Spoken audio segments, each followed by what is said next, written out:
أعوذ بالله من الشيطان الرجيم بسم الله الرحمن الرحيم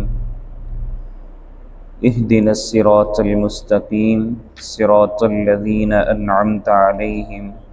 غير المغضوب عليهم ولا الضالين صدق الله العظيم۔ اهدنا الصراط المستقيم، دکھا ہمیں سیدھا رستہ، صراط الذین، رستہ ان لوگوں کا، انعمت علیہم جن پر تیرا انعام ہوا، غیر المغضوب علیہم نہ کہ رستہ ان لوگوں کا جن پر تیرا غضب ہوا، ولا الضالین اور نہ ہی رستہ ان لوگوں کا جو گمراہ ہوئے۔ سورۃ الفاتحہ کی آیت نمبر 5 میں اللہ تعالیٰ نے یہ اب بندے کو جو دعا سکھلائی تھی کہ وہ اللہ تعالیٰ کی حمد و ثنا بیان کرنے کے بعد اب وہ اللہ تعالیٰ سے دعا کر رہا ہے کہ اے اللہ ہمیں سیدھا رستہ دکھا۔ امام راغب اصفہانی رحمۃ اللہ تعالیٰ علیہ نے مفردات القرآن میں ہدایت کا یہ مطلب بیان کیا، فرمایا کہ ہدایت کا مطلب یہ ہے کہ کسی مسافر کو، کسی انسان کو محبت اور شفقت کے ساتھ اس کی منزل مقصود کی طرف رہنمائی کرنا، یہ ہدایت ہے۔ تو اس ہدایت کے مفسرین اکرام نے 3 درجات بیان فرمائے۔ ایک ہدایت تو وہ ہے جو بالکل عام ہے اور تمام تر مخلوقات، اس میں انسان، جن اور جتنی بھی جاندار چیزیں ہیں، تو وہ ساری کی ساری مخلوقات کے ساتھ یہ ہدایت خاص ہے، اور وہ یہ ہے اللہ تعالیٰ کی معرفت، اللہ تعالیٰ کی پہچان۔ اور اللہ تعالیٰ نے قرآن مجید میں مختلف مقامات پہ ارشاد فرمایا وَإِن مِّن شَيْءٍ إِلَّا يُسَبِّحُ بِحَمْدِهِ وَلَكِن لَّا تَفْقَهُونَ تَسْبِيحَهُمْ إِنَّهُ كَانَ حَلِيمًا غَفُورًا۔ اس کائنات میں جتنی بھی جاندار چیزیں ہیں وہ ساری کی ساری اللہ تعالیٰ کی حمد و ثنا بیان کرتی ہیں، وہ ساری کی ساری اللہ تعالیٰ کی تعریفات بیان کرتی ہیں۔ اور پھر اسی طرح اللہ تعالیٰ نے دوسرے مقام پہ ارشاد فرمایا أَلَمْ تَرَ أَنَّ اللَّهَ يُسَبِّحُ لَهُ مَنْ فِي السَّمَاوَاتِ وَالْأَرْضِ وَالطَّيْرُ صَافَّاتٍ كُلٌّ قَدْ عَلِمَ صَلَاتَهُ وَتَسْبِيحَهُ، کہ کیا آپ نہیں دیکھتے کہ ہر وہ چیز جو زمین و آسمان میں ہے، وہ پرندے ہیں، وہ کچھ بھی ہے، وہ اللہ تعالیٰ کی تعریفات بیان کرتے ہیں۔ ہاں، ان کے تعریف اللہ تعالیٰ کی بیان کرنے میں یا اللہ تعالیٰ کی تسبیح بیان کرنے کا ان کا طریقہ اپنا اپنا ہے، لیکن ہر چیز اللہ تعالیٰ کی تعریف بیان کر رہی ہے۔ تو یہ تعریف اس وقت بیان ہوتی ہے جب وہ ان کو اللہ تعالیٰ کی معرفت حاصل ہو، اللہ تعالیٰ کا ان کو پتہ ہو۔ تو یہ ہدایت سب کے ساتھ عام ہے۔ اور دوسرا درجہ ہدایت کا یہ ان ذوی العقول چیزوں کے ساتھ خاص ہے جن کو ہم سمجھتے ہیں کہ یہ ذوی العقول ہیں، یعنی کہ انسان اور جن۔ اور اس میں اللہ تعالیٰ نے یہ جو ہدایت ہے یہ اپنے انبیاء اکرام کے ذریعے اور آسمانی کتابوں کے ذریعے انسانوں کی اور جنات کی اس کے ذریعے رہنمائی فرمائی۔ اور جب یہ ہدایت آتی ہے تو بہت سے لوگ اس ہدایت کو ماننے کے بعد وہ مومن اور مسلمان بن جاتے ہیں، اور بہت سے لوگ اس ہدایت کا انکار کرنے کے بعد کافر ہو جاتے ہیں۔ ہدایت کا تیسرا درجہ جو ابھی آگے ہم پڑھیں گے ذالک الکتاب لا ریب فیہ ھدی للمتقین، تو یہ تیسرا درجہ جو صرف اور صرف مومنین اور متقین کے ساتھ خاص ہے، تو وہ ہے کہ اللہ تعالیٰ یہ ہدایت صرف انہی بندوں کو عطا کرتے ہیں جو مومن ہوتے ہیں اور متقی ہوتے ہیں۔ اور اس ہدایت کو ہم توفیق بھی کہہ سکتے ہیں کہ اللہ تعالیٰ ہدایت بھی دے دے،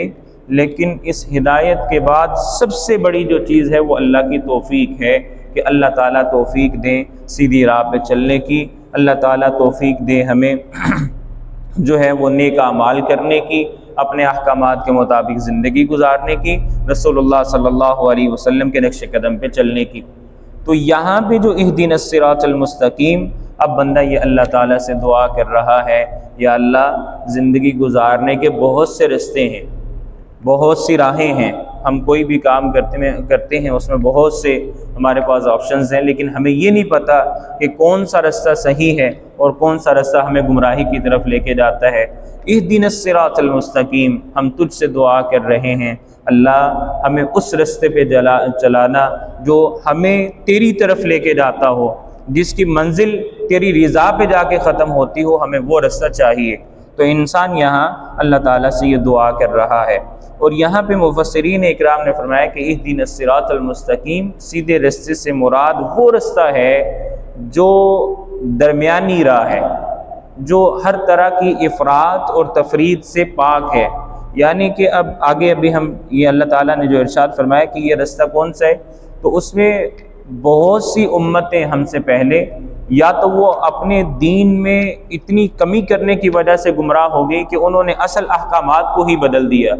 اور یا پھر وہ ان لوگوں نے اپنے دین میں اتنا زیادہ انہوں نے خود سے تعلیمات کو پیدا کیا اور خود سے ایسی چیزیں گڑھی کہ انہوں نے جو اصل تعلیمات تھی وہ ان کو کہیں پیچھے چھوڑ دیا اور ایک نئے دین کی صورت اختیار کر لی۔ تو یہ اللہ تعالیٰ سے ہم یہاں پہ یہ دعا کر رہے ہیں کہ یا اللہ ایسا رستہ ہمیں نہیں چاہیے، بلکہ ہمیں وہ راہ دکھانا جو تو نے رسول اکرم صلی اللہ علیہ وسلم کے ذریعے ہم تک پہنچائی اور ہمیں اس راہ پہ چلنے کا حکم دیا۔ آگے اب یہ صراط الذین انعمت علیہم،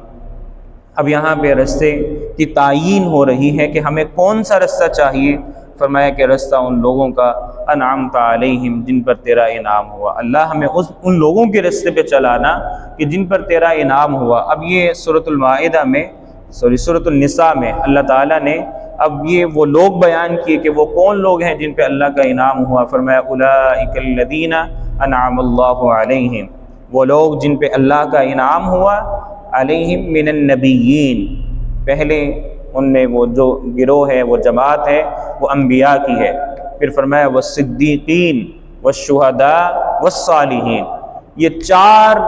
گروہ ایسے ہیں، یہ چار جماعتیں ایسی ہیں جن پہ اللہ تعالیٰ نے انعام کیا۔ اور ہم یہ دعا کر رہے ہیں کہ یا اللہ ہمیں ان لوگوں کے رستے پہ چلانا، انبیاء اکرام کا رستہ چاہیے، صدیقین کے رستے پہ چلنا چاہیے، اور اسی طرح شہداء، وہ لوگ جنہوں نے اللہ کے دین کی محبت میں اپنی جان تک قربان کر دی، والصلحاء، اور اسی طرح نیک لوگ۔ اب یہاں سے نیک لوگوں سے مراد اللہ تعالیٰ کے رسول صلی اللہ علیہ وسلم نے خود یہ طے کر دیا کہ نیک لوگ کون ہیں۔ آپ صلی اللہ علیہ وسلم سے سوال کیا کہ اللہ کے رسول آپ یہ بتائیں کہ یہ صالحین سے مراد کیا ہے؟ آپ صلی اللہ علیہ وسلم نے فرمایا کہ جس انسان کو دیکھ کے اللہ یاد آ جائے تو آپ یہ سمجھیں کہ یہ بندہ نیک ہے۔ ٹھیک ہے، تو نیک ہونے کے لیے یہ کوئی کسی خاص قسم کا کوئی جبہ، کسی خاص قسم کی کوئی حالت کا ہونا ضروری نہیں ہے، بلکہ کوئی بھی انسان ایسا ہو جس کو دیکھ کے اللہ یاد آ جائے تو، اور وہ متبع بالسنہ اور متبع بالدین ہو، کہ وہ دین پہ پوری کوشش کرتا ہو عمل کرنے کی اور سنت رسول صلی اللہ علیہ وسلم کو پورا کرنے کی کوشش کرتا ہو، تو ایسے پرفتن دور میں جس میں ہم زندگی گزار رہے ہیں، کوئی انسان دین کے مطابق عمل کر رہا ہے تو اس سے بڑا معجزہ کوئی نہیں ہے۔ اور یہ ہمارے استاد محترم ایک واقعہ سنایا کرتے تھے، فرمایا کہ کسی انسان کے بارے میں مشہور تھا کہ یہ بہت بڑا اللہ تعالیٰ کا ولی ہے، تو اب جب اس کے بارے میں مشہور تھا تو ایک آدمی کو تجسس ہوا کہ میں دیکھوں تو صحیح کہ اس کی ولایت کا راز کیا ہے، کہ آخر یہ کیا کام ایسا کرتے ہیں کہ جس کی وجہ سے اس کے بارے میں بہت زیادہ مشہور ہے کہ یہ اللہ کا ولی ہے۔ تو انہوں نے کیا کیا کہ ان کو کہا کہ میں آپ کا مہمان بننا چاہتا ہوں، اور 3 دن تک وہ انسان ان کے ہاں مہمان بن کے رہا، اور 3 دن کے بعد کہا کہ لوگوں میں تو اتنا زیادہ مشہور ہے کہ آپ اللہ کے ولی ہیں، آپ فلاں ہیں فلاں ہیں، آپ میں تو کوئی ایسی چیز نہیں ہے کہ جس کی وجہ سے یہ سمجھا جا سکے کہ آپ اللہ تعالیٰ کے ولی ہیں۔ تو آگے سے انہوں نے بڑا پیارا جواب دیا، کہا کہ 3 دن تک آپ میرے مہمان رہے، تو 3 دن میں آپ یہ بتائیں کہ میں نے کوئی بھی کام کیا ہے اور وہ خلاف سنت ہو؟ کہا کہ نہیں، ایسا تو کوئی کام نہیں ہے، آپ نے جو بھی کام کیا وہ سنت کے مطابق کیا۔ فرمایا کوئی ایسا کام کیا ہو جو اللہ تعالیٰ کے احکامات کے خلاف ہو؟ فرمایا کہ نہیں، ایسا بھی کوئی کام نہیں ہے۔ تو فرمایا یہی سب سے بڑی ولایت ہے کہ انسان اللہ تعالیٰ کے احکامات کے مطابق زندگی گزارے، رسول اللہ صلی اللہ علیہ وسلم کے طریقوں کے مطابق زندگی گزارے۔ آگے فرمایا غیر المغضوب علیہم، نہ کہ رستہ ان لوگوں کا جن پر تیرا غضب ہوا۔ یہاں سے مراد یہود ہیں کہ جن لوگوں نے اپنے ذاتی مفادات کی خاطر اپنے